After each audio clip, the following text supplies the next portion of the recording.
ONGs de Chile, de Perú y de Colombia.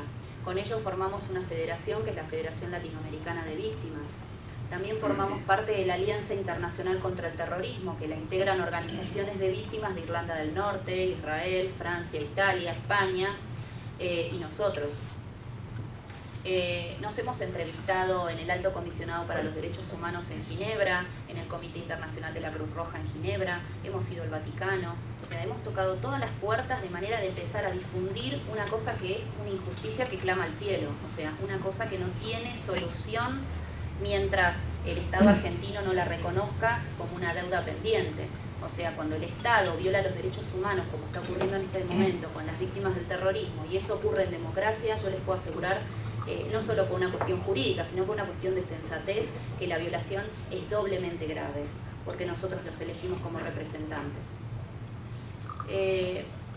Hemos reabierto varias causas judiciales. En este momento nosotros tenemos reabiertas causas judiciales en varias jurisdicciones del país, solicitando que los crímenes cometidos contra, bueno, las 24 personas asesinadas en la bomba del comedor de la policía, o bueno, personas individuales, algunos son militares que no eran combatientes en el momento de ser asesinados, y la gran mayoría de las víctimas son civiles. Bueno, estamos solicitando que estas personas sean incluidas dentro de la categoría de lesa humanidad, es decir, que sus crímenes no prescriban y de esta manera estas personas sean reconocidas por el Estado y eventualmente y en un futuro puedan tener el derecho a gozar de una reparación, porque las víctimas en su gran mayoría lo único que quieren es la reparación moral, es decir, el reconocimiento de la sociedad. A la mayoría de las víctimas no les interesa el dinero ni les interesa la venganza, lo que les interesa es que la sociedad las mire, que la sociedad las reconozca. Carlos Alberto Montaner, como proviene de España, él sabe perfectamente lo que es la lucha de las víctimas de la ETA y lo importante que es para una víctima ser reconocido y ser incluido en las políticas estatales. Bueno, nosotros, como les venía contando, volviendo un poco al tema judicial, hemos reabierto varias causas, pero nos hemos encontrado con un freno muy expreso del Poder Judicial, que es aquel por el cual un delito cometido contra un civil por parte de una organización terrorista no es considerado lesa humanidad. Es decir, en Argentina solo es considerado lesa humanidad lo que cometió el Estado. O sea, cuando el Estado comete un abuso, eso es lesa humanidad, no prescribe y no se puede indultar. Por eso se han caído indultos que habían sido otorgados con anterioridad a esta interpretación. Ahora, cuando es una organización terrorista, como por ejemplo Montoneros, que fabricaba sus propias armas, tenía 5 fábricas clandestinas de armamento, que tenía una formación militar que para la época era realmente envidiable, porque fue una de las organizaciones terroristas más evolucionadas en su época. Bueno, el Poder Judicial no considera que ellos hayan cometido crímenes de lesa humanidad, o sea, son tomados como delitos comunes. Es decir, volviendo al ejemplo que yo les había nombrado breve tiempo atrás, si usted es terrorista y usted sufre algún tipo de abuso por parte del Estado, lo suyo es lesa humanidad. Pero si usted fue terrorista y puso una bomba y mató gente, eso no es lesa humanidad. Estamos hablando de la misma época en el mismo país. O sea que hay una gran desigualdad, una inequidad muy profunda en el tratamiento de un tema que realmente requiere un diálogo serio por parte del gobierno y una difusión seria de lo que ha ocurrido. O sea, considero que sería importante que el Estado le hablara a la sociedad y diera un discurso consecuente, que eso me parece que es lo que está faltando. Y quiero contarles antes de finalizar que nosotros, como ya les decía, no sabíamos cuando comenzamos con este trabajo cuántas víctimas del terrorismo había. Por esa razón empezamos a investigar todos los medios materiales de información que había en la época para poder conocer, bueno, de cuántas personas estamos hablando, a quiénes representamos. Porque los listados de víctimas en Argentina rondaban alrededor de las 1.500 personas, o sea, se consideraba que víctimas eran 1.500 personas, nada más.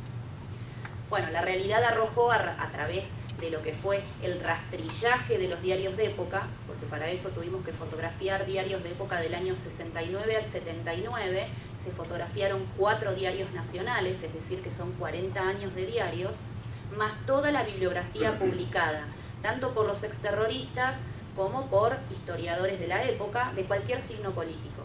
O sea, nosotros leímos todos los libros publicados, más los periódicos.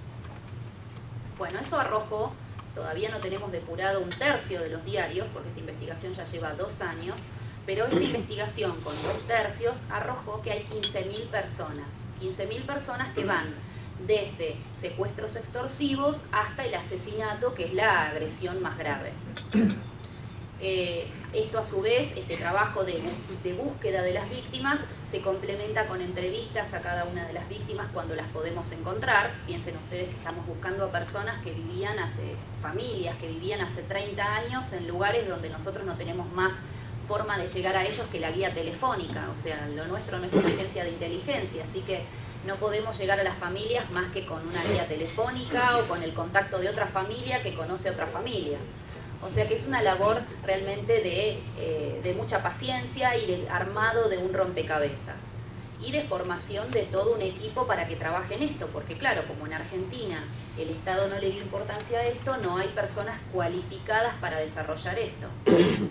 El Estado en su momento, en la década del 80, hizo toda la investigación orientada hacia el tema de los desaparecidos, es decir, la Comisión Nacional de los Desaparecidos, la CONADEP, a instancias de lo que recomendaba las Naciones Unidas respecto de las comisiones para la verdad. Es decir, las Naciones Unidas siempre recomendaron a los países como Argentina y como tantos otros que han tenido conflictos armados que hagan comisiones de la verdad para conocer, bueno, quiénes son los afectados.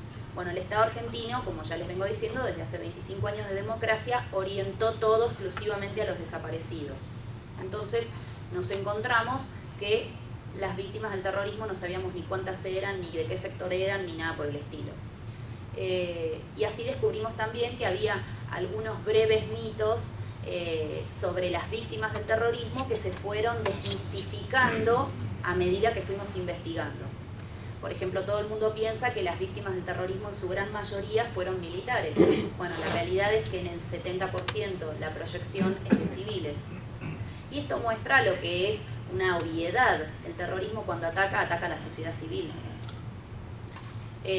La mayoría de las víctimas fueron ocasionadas en democracia.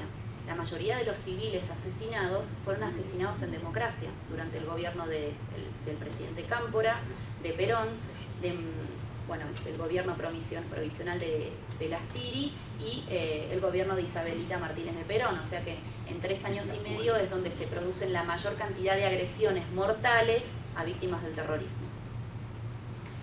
Y antes de finalizar me gustaba decirles unas breves palabras que Kofi Annan, el ex secretario de la ONU, pronunció en el primer aniversario de la bomba en los trenes de Atocha, en la cual él dijo que debemos dejar perfectamente en claro que ninguna causa, por más justa que sea, puede ser excusa para el terrorismo. Ello incluye la legítima lucha de los pueblos por la libre determinación. Ni siquiera ese derecho fundamental definido en la Carta de las Naciones Unidas justifica el asesinato y la mutilación deliberados de civiles y no combatientes. Este domingo, 22 de noviembre, cuando ustedes estén en sus casas y disfrutando de sus familias, me gustaría que pensaran 2 minutos en que ese día se cumplen los 36 años del asesinato de John Albert Swing, un ciudadano americano que fue asesinado en la República Argentina junto a sus 2 custodios, que era civil, trabajaba en una empresa que dependía de Ford y que hoy no está con su familia. Y ese 22 no va a estar con su familia porque un día terroristas en Argentina decidieron que era un objetivo y que era un representante de los capitalistas y que por eso merecía la muerte. Muchas gracias.